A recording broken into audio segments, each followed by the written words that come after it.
Bonjour et bienvenue à tous sur ESS On Air. C'est l'émission de Mediatico dans laquelle les acteurs de l'économie sociale et solidaire prennent la parole sur l'actualité. C'est une semaine sur deux. C'est en live sur nos réseaux sociaux. Évidemment, vous pouvez réagir sur les réseaux sociaux et vous pouvez vous abonner surtout pour nous suivre de façon régulière.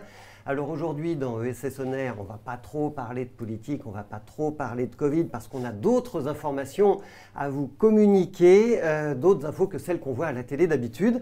Et alors on va parler un petit peu de Pierre Rabhi, on va parler de l'enquête publiée dans Les Échos sur la galaxie Emmaüs. Et puis on va surtout parler d'une actualité qui surpasse toutes les autres en ce moment et en particulier aujourd'hui, c'est Noël évidemment. Noël dans l'économie sociale et solidaire.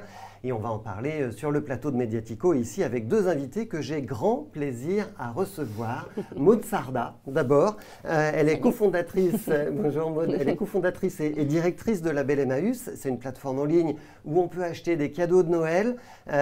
Maud, combien on trouve d'objets en vente aujourd'hui sur Label Emmaüs ?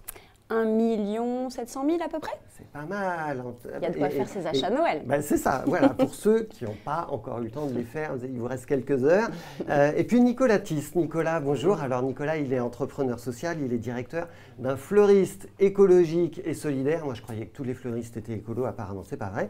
Ça s'appelle Du pain et des roses. Et Nicolas, donc, vous créez de l'emploi avec des fleurs. Exactement. En fait, Du pain et des roses forme des femmes en réinsertion au métier de fleuriste, mais aussi des activités économiques, un kiosque à fleurs, des activités événementielles, une boutique en ligne sur laquelle vous pouvez commander, dupainetdesroses.org.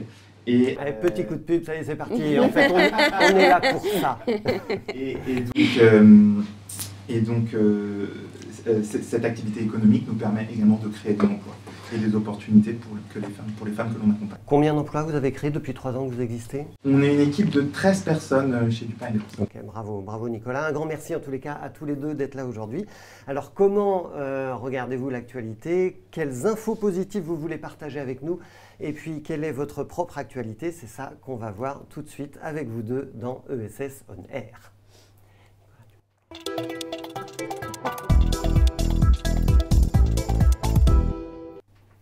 Alors l'actualité de la semaine dans ESS On Air, ça aurait pu être le variant Omicron, ça aurait pu être Valérie Pécresse ou Christiane Taubira pour l'aspect politique des choses. On ne va pas s'étendre là-dessus, mais un petit mot tout de même quand même. Nicolas, vous, comment est-ce que vous regardez cette actualité-là, l'actualité générale en tant qu'entrepreneur social ? Tout d'abord sur le Covid, c'est une actualité qui affecte fortement notre activité. Elle affecte déjà d'une part les personnes que l'on accompagne en fait, puisque les personnes qui sont les plus précaires, les plus pauvres, les plus isolées sont les personnes qui sont le plus impactées par le Covid. Et ça c'est une vraie problématique et il y a un choix gouvernemental qui est fait de ne pas aller particulièrement vers ces populations et donc ça pose des problèmes, ça pose des questions. Pourquoi vous dites qu'il y a un choix qui est fait pour ne pas aller vers ces personnes-là, en termes de vaccination, en termes d'accompagnement ? Oui, exactement, il y a un choix qui a été fait par le gouvernement de ne pas aller chercher les personnes les plus isolées, de ne pas s'installer dans les quartiers où les personnes sont les plus isolées.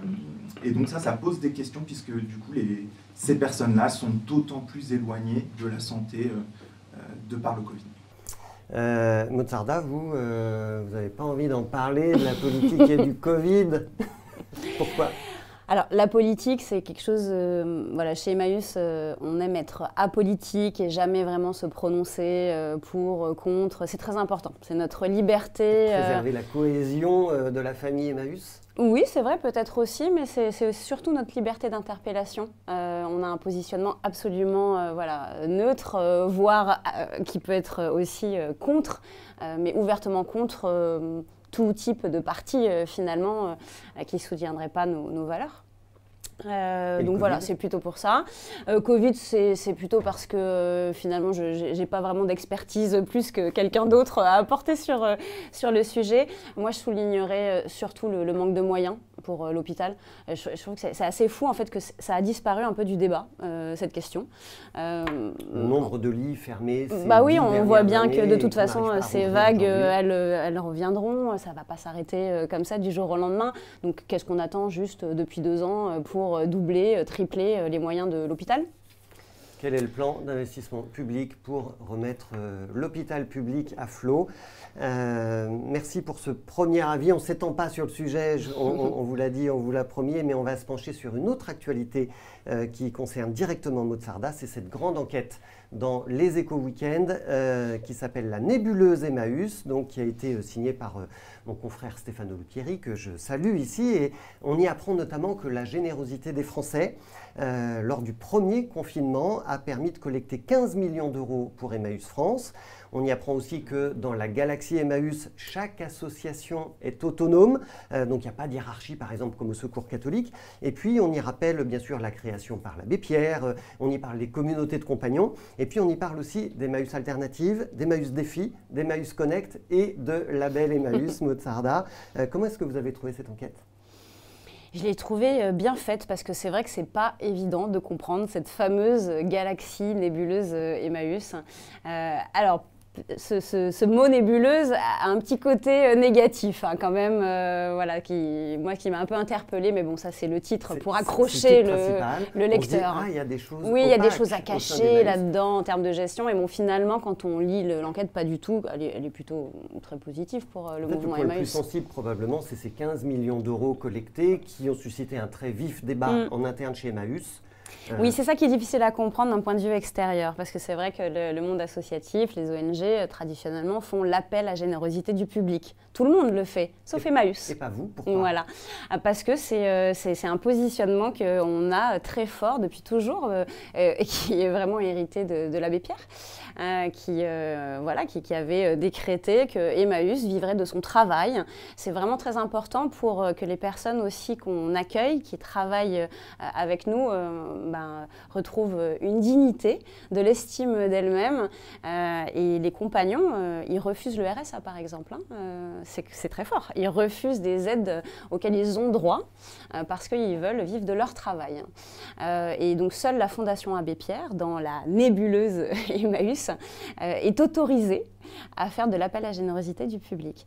Donc c'est pour vous dire à quel point la situation était exceptionnelle. Public, il me semble. Tout à fait. Voilà. Et parce qu'ils sont sur le logement social, l'hébergement, et donc c'est quelque chose de très coûteux évidemment pour vraiment changer d'échelle là-dessus. Donc voilà. Et donc effectivement, ces 15 millions qui ont été collectés comme ça très rapidement.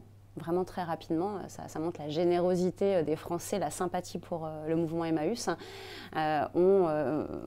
Oui, fait de grands débats en interne, déjà sur pourquoi on a fait un appel à dons, est-ce que vraiment tout le monde était d'accord. Alarmiste d'ailleurs, mais peut-être qu'il y avait des raisons d'être alarmiste. Il y avait des raisons d'être alarmiste, toutes franchement. les activités économiques, et vous avez expliqué qu'effectivement, c'est le cœur de ce que vous faites, elles étaient fermées.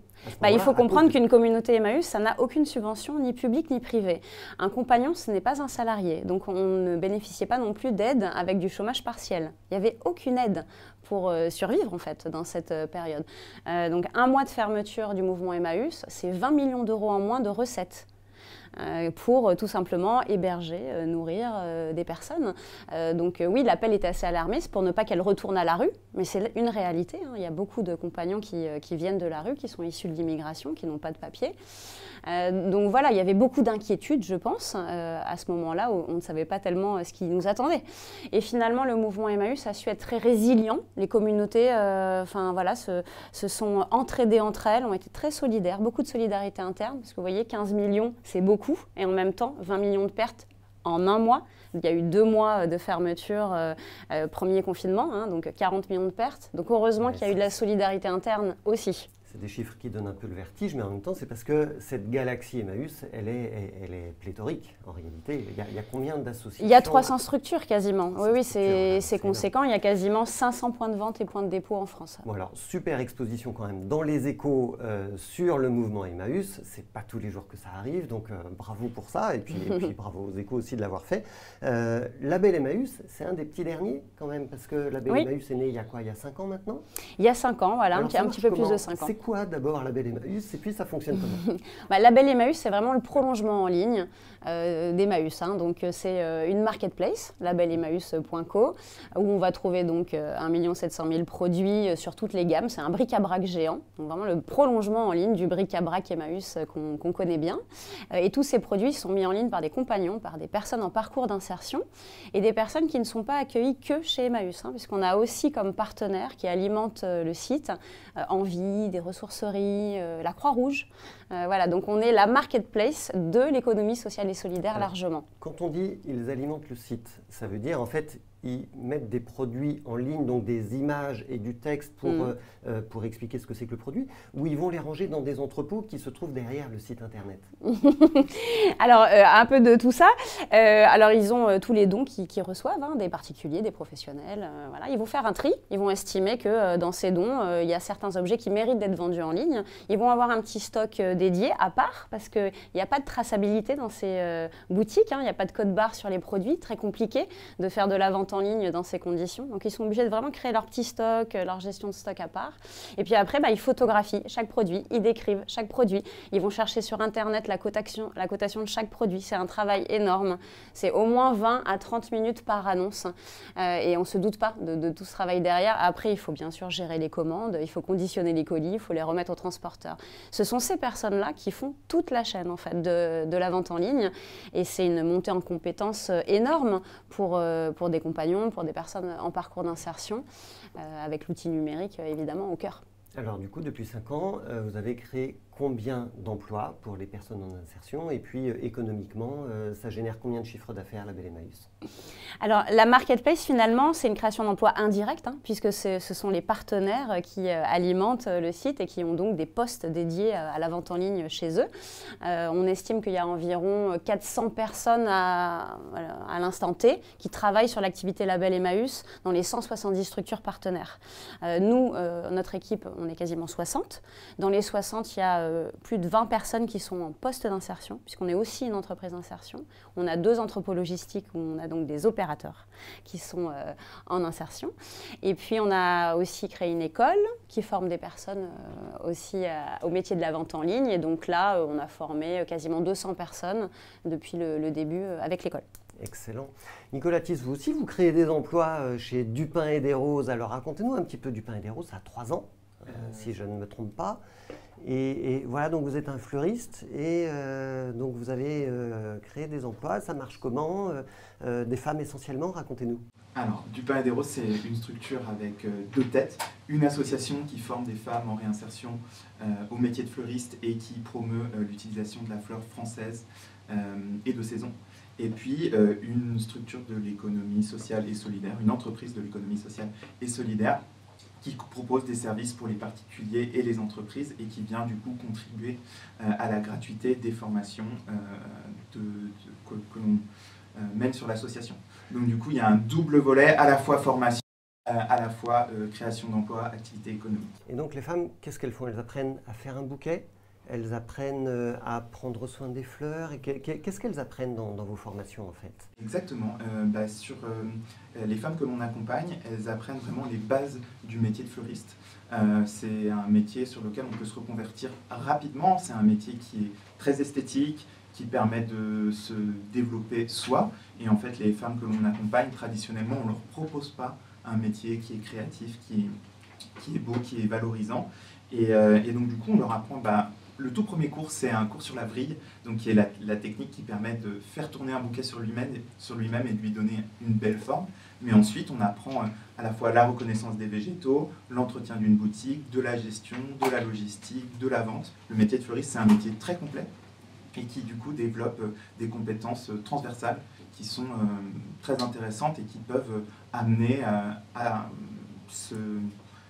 aller vers d'autres métiers, pourquoi pas dans quelques années.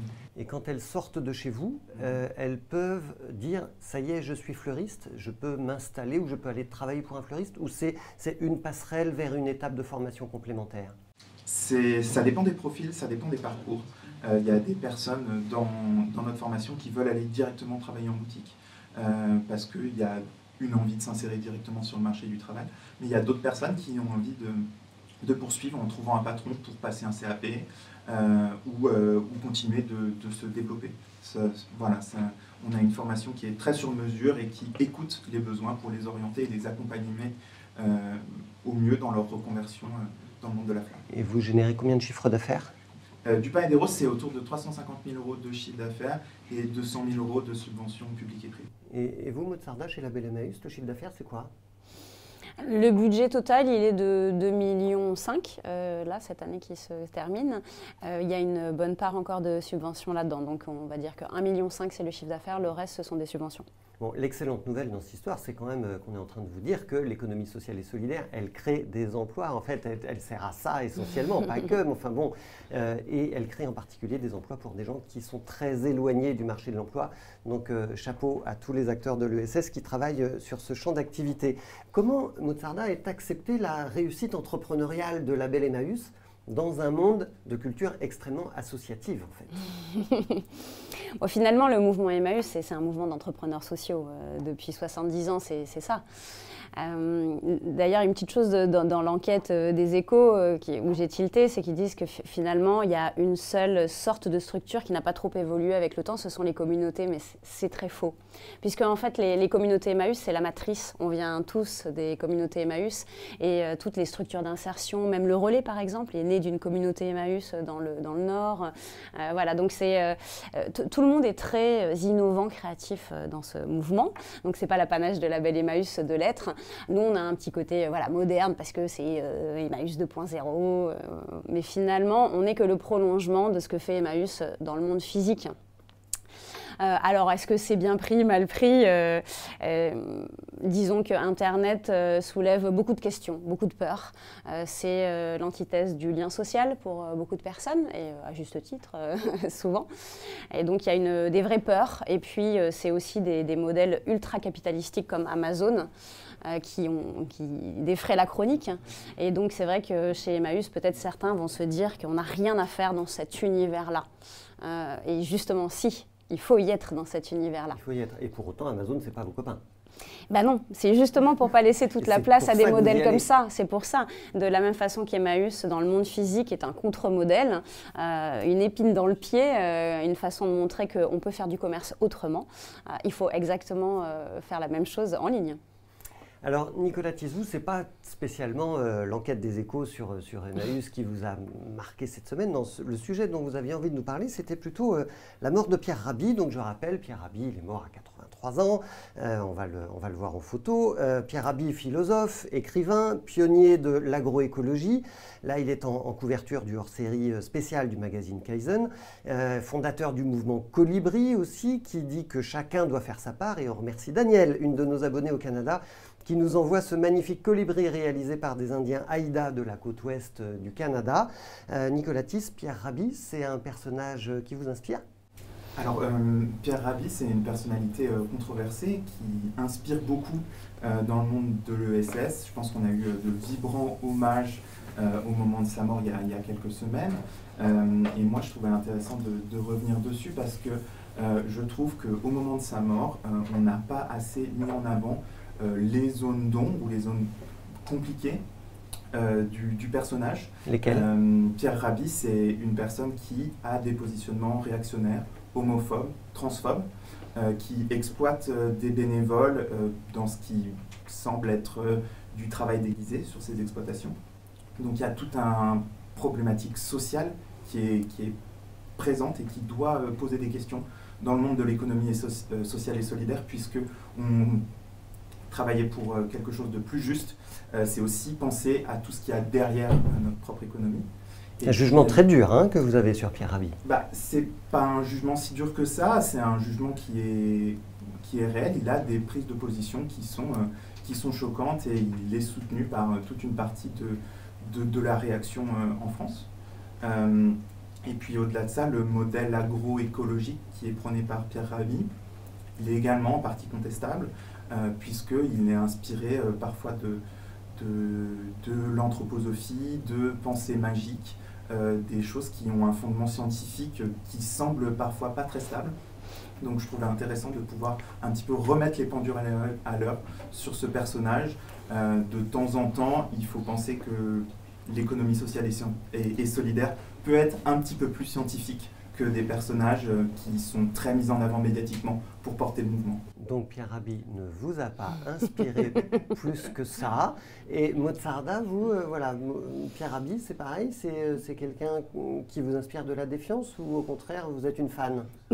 Non, ni l'un ni l'autre, je dirais, parce que je ne pense pas avoir été autant au contact peut-être de ces théories, et puis par le domaine d'activité où je suis moins en ligne avec tout ce qui est agriculture, mais en revanche, c'est vrai que la théorie du colibri questionne. Je pense que quand elle est née, elle a apporté beaucoup d'espoir. C'est une très belle vision.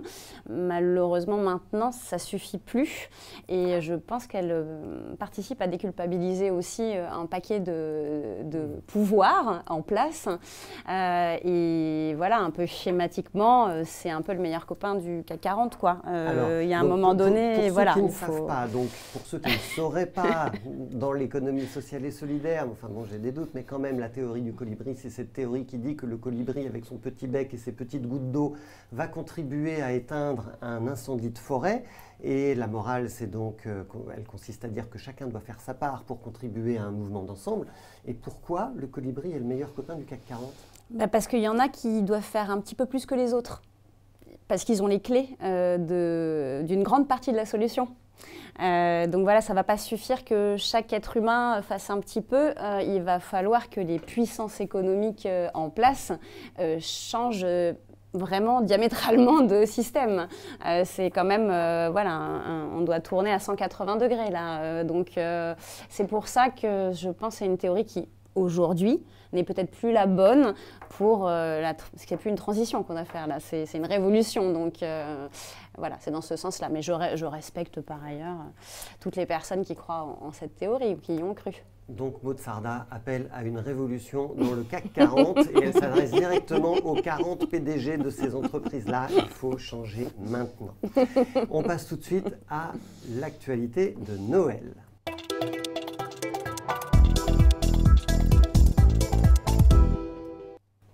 C'est évidemment l'actualité qui surpasse toutes les autres cette semaine. C'est Noël, bien sûr, Noël dans l'économie sociale et solidaire.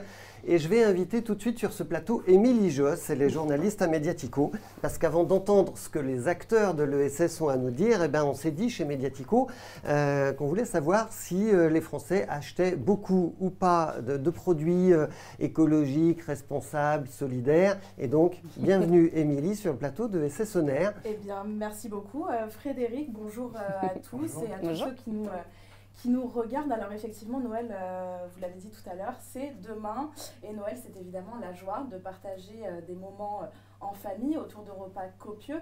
Mais c'est principalement, et plutôt pour la joie des enfants, les cadeaux sous le sapin. Et cette année, disons-le, malgré la COP26 et les débats sur la surconsommation, les Français sont loin de lever le pied sur leurs dépenses en période de fête. C'est sûr, ça consomme, hein, oui. ça n'arrête pas. Effectivement, Frédéric.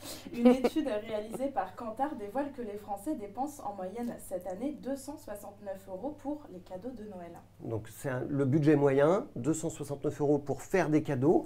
C'est beaucoup, c'est pas beaucoup, on ne se rend pas compte en fait, si on veut comparer. Alors justement, c'est légèrement plus que l'année précédente, donc un pouvoir d'achat certes qui augmente pour les cadeaux, mais grand changement cette année, la tendance d'achat, c'est la seconde main et surtout chez les jeunes. Effectivement, là, c'est une étude réalisée par Ipsos qui révèle qu'un quart des moins de 35 ans ont prévu d'acheter leurs cadeaux sur des sites spécialisés dans la vente d'occasion, dans les brocantes ou encore dans les enseignes de l'économie sociale et solidaire. Alors, très bonne nouvelle pour l'économie sociale et solidaire, d'accord. Mais est-ce que c'est une tendance qui stagne, qui monte ou qui explose? Eh bien oui Frédéric, n'en déplaise aux adeptes du gaspillage. Donner une deuxième vie aux objets, ça séduit de plus en plus de Français. Et ça tombe bien parce qu'à partir du 1er janvier 2022, une nouvelle mesure de la loi anti-gaspillage va entrer en vigueur. Celle-ci interdit notamment la destruction des articles invendus non alimentaires, donc des vêtements, des chaussures, des meubles, des produits d'hygiène ou encore l'électroménager. Enfin bref, de quoi ravir les associations et les acteurs de l'économie circulaire. Et voilà, encore une bonne nouvelle. Merci beaucoup, Émilie Josse. On va arrêter de détruire des objets. Merci, très bonne fête à vous aussi. Alors, petite question quand même à Nicolas Tisse. Là, ça marche bien cette période de Noël pour un fleuriste solidaire comme du pain et des roses? Pour tous les fleuristes, Noël c'est un temps fort et donc du coup ça marche extrêmement bien.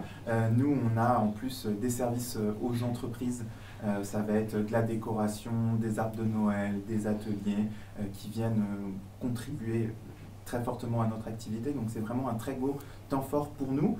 Avec la vague de Covid, on a été un peu impacté, on a eu beaucoup d'annulations d'événements sur la dernière semaine. Oui, parce que ça fait partie de votre modèle économique, ça, les événements. Vous allez fleurir les lieux événementiels. Exactement, et donc il y a eu un grand nombre d'annulations, donc même si ça a été un gros temps fort et que ça a bien marché pour nous, ça aurait pu mieux marcher. On a un peu souffert de cette nouvelle vague. Est-ce que vous le sentez, vous, chez les clients, chez les consommateurs qui viennent chez du pain et des roses? Est-ce qu'ils vous demandent, est-ce qu'ils vous font des remarques éthiques, solidaires? Est-ce qu'ils ne viennent pas chez vous par hasard, en fait? En effet, du pain et des roses, c'est des gens qui viennent pour qui on est, qui soutiennent nos valeurs à la fois écologiques, à la fois sociales. Et en effet, il y a des vrais questionnements de la part de nos clients. Qu'est-ce que vous faites des fleurs à la fin d'un événement? Est-ce qu'elles vont être réutilisées? Est-ce qu'elles vont être données? Nous, c'est ce qu'on fait. On réutilise autant que faire se peut les fleurs que l'on utilise sur un événement. Donc un événement, en moyenne, ça dure entre 3 et 6 heures. Donc la durée d'une fleur, c'est un petit peu plus longtemps. Nous, c'est combien la durée de vie d'une fleur? Si elle est bien entretenue, ça dure une dizaine de jours. Un bouquet coupé, ça dure une dizaine de jours. Peut-être un petit peu plus. Et donc du coup, nous, on réutilise ces fleurs dans le cadre de nos formations. On fait également des dons à tout un tas d'acteurs sociaux quand on peut le faire. Voilà. Maud Sarda, vous la sentez, vous, cette vague montante des cadeaux solidaires et responsables? Oui, ça fait déjà plusieurs années quand même qu'on sent cette croissance. Mais là, c'est vrai que c'est quelque chose qui se démocratise vraiment largement. C'est plus la honte d'offrir de l'occasion à Noël. Et presque, on sent qu'il y a quelque chose qui est en train de s'inverser. Pour certains, c'est devenu la honte d'offrir du neuf, de l'emballer dans un paquet cadeau qu'on va déchirer puis jeter tout de suite, de le faire venir de Chine, que ça soit tout du plastique. Vous dites que c'est la honte parce que c'est vous. Parce que vous êtes label Emmaüs, mais en vrai, vous croyez vraiment que les Français, ils ont honte d'offrir des cadeaux neufs? Bon, je dis, c'est en train tranquillement de basculer. Hein. Non, mais on parle. Si. Dans mon cercle d'amis, c'est le cas. Il se passe des trucs en France, c'est incroyable. Alors, je sais que je suis dans un microcosme un peu particulier. Hein. Mes amis sont des acteurs de l'économie sociale et solidaire. C'est des gens qui sont éveillés sur ces questions-là, mais on ne dépenserait pas 260 € de neuf pour Noël. C'est quelque chose qui semble hors sol. Et en même temps, Maud Sarda, quand Émilie Josse nous dit qu'il y a un quart des jeunes de moins de 35 ans qui sont prêts à acheter des cadeaux de seconde main, je me dis, c'est pas beaucoup en fait, un quart, 25%, il y en a 75% qui restent à convaincre. Oui, alors après la proportion sur la population au global, alors c'est de l'intention, mais cette année c'était quand même quasiment 60% de la population qui se disait prête à acheter de la seconde main pour Noël. Alors c'est peut-être juste un cadeau parmi 10, mais quand même on transite petit à petit. De seconde main, en priorité, c'est du téléphone parce qu'au prix des téléphones neufs actuels c'est insupportable, on est obligé d'acheter de la seconde main. C'est sûr qu'il y a des produits où c'est plus naturel. Le smartphone évidemment. Les vêtements aussi quand même, ça fait les livres, voilà. Alors après, vous avez beaucoup de livres. Hein, on a beaucoup de livres, oui. Ça, on n'en manque pas, effectivement. Non, mais il faut bien dire ce qui est. Les livres qu'on a, ils sont neufs. Enfin, ils sont comme neufs. C'est impressionnant. On a un marché de production qui est tel. Il faut savoir quand même que les maisons d'édition, quand elles produisent un livre, elles éditent un livre, elles savent que 25% va partir au pilon. C'est programmé en fait. C'est programmé quand elles éditent un livre. Bon voilà, ça pose quand même quelques petites questions. Et le mouvement Emmaüs reçoit 30 à 40 millions de livres par an en collecte. C'est gigantesque. On est la première librairie de France. Mais oui, voilà, c'est mathématique. Une nouvelle punchline. C'est mathématique. Bon, alors il y a aussi la dimension circuit local, cadeau local, circuit court, proximité qui compte de plus en plus quand on fait des cadeaux à Noël. Regardez cette photo, cette information qui nous a été communiquée hier par l'association Pleine Mer, qui soutient les pêcheries communautaires en France, comme ici la Paysanne des Mers que vous voyez à Calais. Pleine Mer nous dit de ne pas acheter à Noël des crevettes ou du saumon d'élevage, mais de privilégier la pêche artisanale, locale et durable. Nicolas, Maude, est-ce que vous travaillez exclusivement en circuit court, tous les deux? Comment ça se passe chez vous? Maude, d'abord. Alors, on fait du e-commerce chez Label Emmaüs. Alors, je serais mentir de dire que je fais du circuit court. J'en fais quand même pas mal parce qu'on a un bilan carbone qu'on fait depuis déjà 2-3 ans sur vraiment les 3 scopes de notre activité, pour ceux qui connaissent un petit peu le bilan carbone. Et en fait, on est 7 fois moins impactant qu'un magasin physique qui vendrait les mêmes produits que nous. Comment vous faites ça? Alors déjà, c'est quelquefois une fausse idée qu'on a, que le e-commerce est pire que le commerce physique. Tout dépend de la façon dont on le fait. Nos livres, on va les chercher en circuit court, puisqu'on va chercher les surplus des Emmaüs, des ressourceries qui ne se vendent pas localement, uniquement sur l'échelle d'une région. On le trie, on le vend en ligne. Là, bien sûr, après, ça part dans toute la France. Mais ça part principalement en point relais. On mutualise du coup les livraisons. C'est mieux que la voiture individuelle qui va dans un magasin. Les entrepôts, ils ne sont pas chauffés, ils ne sont pas climatisés comme un magasin lait. C'est aussi les délais de livraison. On ne fait pas de la livraison express comme ça commence par A, ça finit par N, par exemple.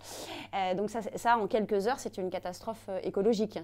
Nous, on livre en 3-4 jours et ça fait une énorme différence. Et puis, on a beaucoup d'emballages récupérés aussi. 60% de nos emballages sont récupérés. Et Nicolas Thies, alors vous, les fleurs, circuit court, on sait que ça vient de Hollande et même du Kenya. Tout à fait. Donc, c'est comme ça que vous travaillez? Non. Pas du tout. Comme Label Emmaüs montre qu'il y a une autre manière de vivre le e-commerce, Du pain et des roses montre qu'il y a une autre manière de vivre la fleur. Nous, on travaille en partie en circuit court. Je dis en partie parce qu'il y a toute une partie de notre activité où on rencontre directement les producteurs quand on fait le marché Rungis. Donc on voit les gens qui ont fait pousser les produits que l'on vend ensuite dans nos boutiques en ligne ou qui sont présents sur nos événements. Mais il y a aussi toute une partie qui est de la revente en réalité. Mais on travaille qu'avec de la fleur française pour éviter qu'une fleur pousse en Équateur, transite par la Hollande en avion ou congelée et vienne ensuite en France. Et puis, vous vendez aussi des sapins de Noël en ce moment. Donc, clairement, si vous n'avez pas encore acheté votre sapin de Noël, c'est le jour ou jamais. Vous allez chez Du Pain et des Roses, vous commandez votre sapin de Noël. Ils viennent d'où vos sapins? Ils viennent de Bretagne cette année. De Bretagne. Tous nos sapins viennent de Bretagne. J'aurais dit les Cévennes ou je ne sais pas. Non, ils viennent de Bretagne, vos sapins. Tous nos sapins viennent de Bretagne, en effet. D'accord. Donc, circuit court. Circuit court, on n'achète pas directement au producteur, on passe par un grossiste, mais voilà, les étapes sont quand même très courtes et donc du coup le sapin est français et avec un impact écologique minimal. Et alors, qu'est-ce qui devient le sapin au mois de janvier? C'est une très bonne question. Pour certains, il y a la possibilité d'acheter du sapin en pot et les plus chanceux d'entre eux peuvent le replanter dans leur jardin. Mais aujourd'hui, la plupart des sapins que l'on vend, c'est des sapins qu'on appelle bûchés, donc c'est-à-dire qu'ils sont coupés, mis sur une demi-bûche. Et donc du coup, là, le sapin meurt doucement dans le salon. Donc on a le droit de culpabiliser quand on achète un sapin, ou on peut se dire c'est pas grave parce qu'on replante les sapins pour renouveler la forêt? Comment est-ce qu'il faut réfléchir à cette question-là? Cette question, elle est intéressante parce que si on n'a pas de sapin, quelle est l'alternative? Il y a des gens qui pensent que d'acheter du faux sapin, c'est écologique. Or, c'est très faux. Du sapin en plastique? Du sapin en plastique, exactement. C'est très faux. Acheter du sapin en plastique, ça pollue énormément. Même si on le réutilise pendant 10 ans? Ouais, exactement. Parce que de toute façon, ce sapin finit par se détériorer et on ne retombe pas sur l'usage que l'on pourrait avoir du végétal. Et donc du coup le sapin, lui, peut être recyclé. La mairie de Paris a une très belle initiative. Il y a des cimetières à sapins qui sont mis en place dès la fin des fêtes. Et donc du coup les sapins sont récupérés et utilisés pour faire pour réutiliser dans de la menuiserie et de l'usage, il me semble, de la litière, des choses comme ça. Maude Sarda, pour vous, la seconde main, elle est en amont et en aval de votre chaîne de valeur. Vous récupérez des objets de seconde main, vous les revendez. Ça marche? Du coup, il y a des concurrents qui arrivent sur le marché, qui s'engouffrent. Le Bon Coin, Vinted, est-ce qu'ils sont écolos? Écolo. Alors, dans le cas de Vinted, il y a quand même pas mal d'études qui ont montré que ça pousse plus à la consommation, que ça réfrène notre consommation. Voilà, le textile, je pense que c'est un secret pour personne, est quand même le deuxième émetteur carbone, la mode, le secteur de la mode, deuxième émetteur carbone dans le monde. Donc on sait qu'il faut, a priori, consommer 2 à 3 fois moins, on n'a pas tellement de choix, pour respecter les objectifs. Donc Vinted ne va pas dans ce sens-là. Ouais. De toute façon, oui, évidemment. Et donc tout est fait, évidemment, sur la plateforme pour avoir un peu une frénésie quand même de revente pour acheter, pour revendre, etc. Donc non, je ne pense pas que ça soit écologique, même si c'est de la seconde main. Donc c'est la méthode marketing qu'il y a derrière, en fait, qui est à mettre en cause. Oui, d'une certaine façon. Et puis après, il y a tous les acteurs aujourd'hui qui arrivent sur la seconde main, un peu n'importe comment. On sent qu'effectivement, c'est le créneau qu'il faut absolument développer pour les marques. Et quand une marque propose aux consommateurs de ramener ses produits d'occasion contre un bon d'achat pour du neuf… À quelle marque vous pensez ? On a le droit de dénoncer. Absolument toutes les marques qui aujourd'hui proposent de ramener des produits, que ce soit The Couple, ce petit bateau, les corners d'occasion de Leclerc, Ikea, voilà. C'est le modèle en place. Quand on ramène ces produits, on a des bons d'achat pour du neuf dans l'enseigne correspondante. Donc c'est quand même un non-sens écologique pour moi de transformer l'occasion en neuf. Il y a aussi un marchand de chaussures que vous n'aimez pas, hein? J'ai lu ça sur LinkedIn, moi. Bon. Ah oui, alors après, c'est vrai que des marques comme Zalando, bon, là, on est vraiment au summum du greenwashing. On se demande comment ils peuvent faire pour faire des publicités comme ça, où on voit des gens qui respirent de l'air pur, les cheveux qui volent, etc. Zalando, donc c'est allemand à la base, son succès se base sur un retour gratuit des produits. Donc en Allemagne, par exemple, les taux de retour atteignent 60 à 80%. Donc leur théorie, c'est acheter prenez du 40, du 42, du 38, vous essayez chez vous, puis vous renvoyez le reste, de toute façon c'est gratuit. Voilà, les gens retournent 60 à 80% des produits. J'aimerais bien connaître leur impact carbone, et derrière, ils ouvrent une gamme de seconde main et ils montrent des gens qui respirent l'air pur autour d'eux. C'est quand même incroyable. Et puis pour finir la critique, évidemment, donc ils ne sont pas écologiques, et 2, ils ne sont pas solidaires non plus, si on compare avec ce que fait Label Emmaüs. Bien sûr. Moi, j'ai envie de dire à toutes ces marques, aucun problème, prenez les produits qu'avant les gens donnaient à Emmaüs ou au Secours Populaire ou à la Croix-Rouge, et en même temps, si vous pouviez ouvrir des postes de travail et puis des centres d'hébergement pour les milliers de personnes qu'on accueille chaque année, super, dans ce cas-là. Allez, on passe tout de suite à l'actu des acteurs de l'économie sociale et solidaire eux-mêmes.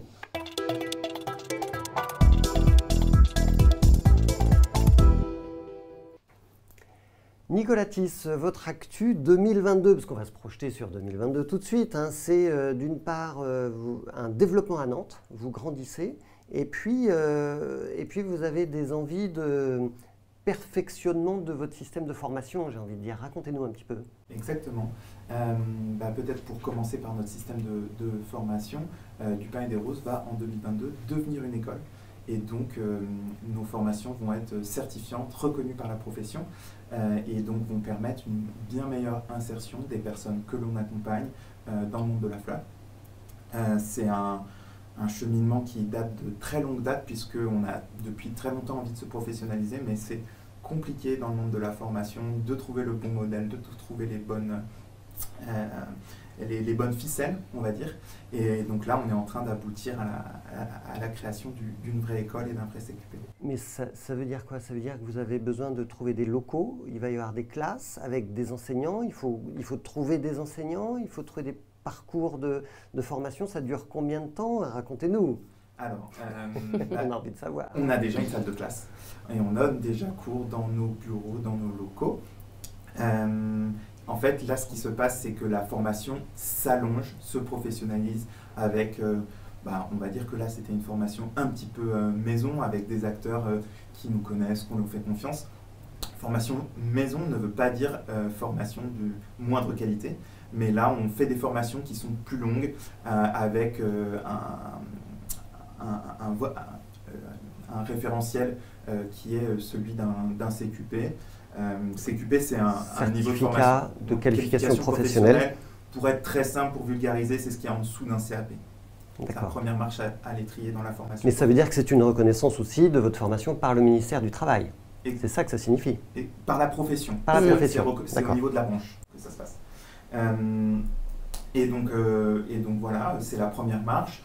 Pourquoi pas par la suite CAP. Excellent. Et alors votre développement à Nantes, ça veut dire que vous ouvrez quoi? Une boutique, une salle de cours, un kiosque, comme vous en avez un dans le 9e arrondissement de Paris? À Nantes, on fait comme on a fait à Paris en 2017, c'est-à-dire qu'on commence par des ateliers auprès de femmes en réinsertion directement dans les centres d'hébergement. Ça peut être, là actuellement, nous sommes dans un centre d'hébergement et donc on peut proposer à des femmes de se reconvertir ou de découvrir le métier de fleuriste pour susciter des envies, pour sortir de chez soi, pour découvrir un petit peu ce nouveau métier. Et donc du coup on y va à nouveau en douceur, on commence par ces petits ateliers et puis ensuite on va se professionnaliser, créer un parcours de formation qui correspondent aux enjeux du territoire nantais qui sont très différents du territoire francilien. En Ile-de-France on manque de fleuristes, donc c'est un métier sur lequel il est très facile de se reconvertir. Dans le Grand Ouest c'est quelque chose qui est un petit peu moins simple, donc on s'adapte aux spécificités du territoire en ce sens. Et c'est la première fois que vous sortez d'Île-de-France? C'est la première fois qu'on sort d'Île-de-France. Le métier de fleuriste est très territorialisé, puisque en fait on travaille par bassin en fait. La filière est organisée par bassin, et donc du coup là c'est le grand pas vers le Grand Ouest. Mozarda, vous aussi vous avez un enjeu de formation pour 2022, mais alors parce que vous êtes dans le numérique, donc c'est du e-learning que vous allez mettre en place. Oui, alors notre école, elle a 2 ans. La belle école, et on est tout juste certifiant là, ça y est. Et c'est vrai que c'est un sacré parcours du combattant quand même, hein, c'est pas simple. On ne se rend pas compte. Qu'est-ce qui est difficile? Ce qui est compliqué, c'est de répondre aux enjeux de formation des publics qui viennent dans nos formations. Donc nous, notre école, elle forme au métier de la vente en ligne. En fait, dans la vente en ligne, il y a tout un tas de choses, hein. On peut faire un petit peu de développement informatique, mais on peut aussi faire du graphisme, on peut aussi faire du service client. Voilà, la palette est assez large, qui nous permet d'accueillir des gens aussi qui sont très peu qualifiés académiquement, qui ont une vraie appétence pour le numérique. Il y a 50% de femmes, ce qui est très rare quand même dans le milieu du numérique, hein, parce que c'est des métiers qui leur font peut-être un peu moins peur que le développement informatique, par exemple, pur et dur. Donc ça, c'est bien. C'est des métiers donc assez accessibles. Le problème, c'est que c'est des personnes donc, qui, pour la plupart, n'ont pas le bac. Et là, les diplômes, c'est par exemple celui qu'on fait passer est un équivalent Bac plus 3 quand même. Hein. Designer web, un diplôme d'État, hein, reconnu au registre national des compétences. Et voilà, la marche, elle est quand même élevée, donc on fait tout un tas de petites formations pour y arriver. Mais en fait, les financements sont assez rares. Hein. Donc, c'est les financements publics, vraiment de la formation professionnelle. Il faut être certifiant pour pouvoir avoir le CPF, par exemple, être en alternance, le compte personnel de formation. Voilà, c'est des budgets comme ça qu'on peut activer qu'une fois la certification en place. Seulement, dans nos publics, tout le monde ne peut pas atteindre cette certification. Donc, il faut trouver des fonds privés pour compenser. Voilà, c'est ça qui est un peu complexe. Là, vous avez cette reconnaissance. Votre objectif 2022, c'est quoi? Et donc 2022, l'objectif c'est d'essaimer effectivement à travers cette plateforme d'e-learning parce qu'on aimerait bien avoir de nouvelles écoles physiques, hein, mais en attendant, le développement se fera aussi plus vite avec du téléprésentiel qu'on a réussi très bien à mettre en place pendant la crise sanitaire. Donc une sorte un peu entre guillemets d'open classroom à la label Emmaüs, quoi. Et la difficulté c'est d'y mettre tout notre accompagnement. C'est ça notre plus-value, c'est qu'on va être très très proche des apprenants apprenants. On va vraiment les accompagner dans tous les moments. Ils ont beaucoup par exemple, de cours de soft skills, les compétences douces, sur l'estime de soi, la prise de parole en public, etc. Un jour par semaine est dédié à ça. C'est quand même un 1/5 du temps. Donc ça, il faut réussir à le traduire en ligne. Ce n'est pas si simple. Voilà, c'est ça un peu le projet. Joli défi. Et puis pour rester dans le numérique, vous avez un projet de création d'une application, une app pour téléphone portable, label Emmaüs Tréma. Et oui, ça serait bien quand même qu'on ait une app après 5 ans de vie de la marketplace. Alors notre site, il est ce qu'on appelle responsive design, donc normalement sur smartphone, il n'y a pas de souci pour naviguer, acheter, etc. Mais avec une app, on peut proposer d'autres choses en fait, un autre univers, d'autres fonctionnalités. Donc, et surtout, effectivement, on pourrait peut-être fusionner le fait d'acheter et de donner des produits à travers une app. Donner sur Tréma pour financer des projets de solidarité et acheter sur label Emmaüs pour, pareil, financer la solidarité par son achat.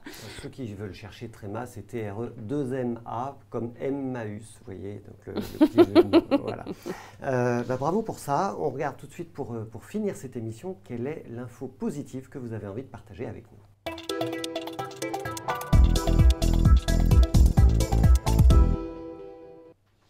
Donc pour terminer ESS On Air aujourd'hui, Nicolas Thys, vous avez une info dont on a déjà un petit peu parlé dans l'émission, mais qui compte particulièrement à vos yeux. Tout à fait. Pour moi, c'est intéressant, enfin même c'est très important qu'en 2022, on ne puisse plus détruire les invendus non alimentaires. Absolument. En fait, c'est aller plus loin dans cette question sur les invendus qui fait débat depuis, je pense, plus d'une dizaine d'années.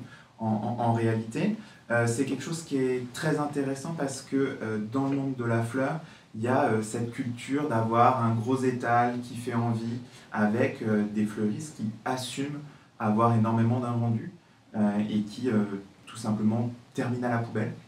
Donc nous, on essaye d'avoir un modèle qui permet la réutilisation. Déjà, on travaille beaucoup sur l'optimisation de nos achats, on achète un petit peu juste ce qu'il faut et on essaye au maximum de réutiliser les produits dans d'autres cadres s'ils ne sont pas vendus dans notre boutique. Mais c'est surtout très intéressant parce que ça va amener cette culture en fait de ne plus surproduire et ça va poser des questions aux acteurs au moment de la création du produit. Qu'est-ce que j'en fais si j'en ai trop? Qu'est-ce que je fais s'il y en a trop? Et ça va permettre de changer le système de manière générale. Voilà, donc cette loi contre le gaspillage alimentaire et pour l'économie circulaire, la loi AGEC, qui interdit de détruire les invendus non alimentaires et donc on va les redistribuer aux associations. C'est ça en fait qu'on attend des distributeurs et des producteurs, des fabricants de produits. Maud Sarda, vous avez une bonne nouvelle à nous annoncer Je sais pas, on est le 23 décembre. J'ai un peu séché, j'avoue. Alors du coup, j'ai basiquement, ma bonne nouvelle, c'est le Père Noël passe demain. Oui, effectivement, c'est... mais après, la loi AGEC, oui, c'est sûrement une des meilleures nouvelles dans le secteur du réemploi. Et ici, je vais en choisir une, j'aurais choisi aussi celle-ci. Je mets une toute petite nuance sur... c'est une super nouvelle pour les associations qui vont récupérer tout ça. Il faut savoir qu'avant la loi AGEC, les associations ne récupéraient que 3% des invendus non alimentaires. Pourquoi? Parce que le reste des invendus est vendu à des stockeurs, à des brokers, voilà, hop, qui la plupart du temps l'exportent en Europe de l'Est ou voilà, ailleurs. Et dans cette loi, il y a un peu d'incitation à donner plus au secteur associatif, mais ce n'est pas très précis, ce n'est pas très contraignant. Voilà, donc il va falloir quand même se battre le monde associatif pour faire valoir que ce n'est pas la même chose quand même de vendre ces invendus à l'étranger ou de les donner au secteur solidaire. Voilà. Eh ben, en tous les cas, un grand merci à tous les deux d'être venus aujourd'hui sur le plateau de Mediatico pour cette émission ESS On Air, la première émission qui donne la parole aux acteurs de l'ESS pour leur permettre de s'exprimer sur l'actualité. Merci à vous de l'avoir suivi sur les réseaux sociaux. Si ça vous a plu, n'hésitez pas à le dire en commentaire sur nos réseaux. Et puis abonnez-vous à mediatico.fr aussi pour avoir accès à l'ensemble de nos contenus gratuitement sur Internet. Prochain rendez-vous au mois de janvier. D'ici là, restez positifs et solidaires.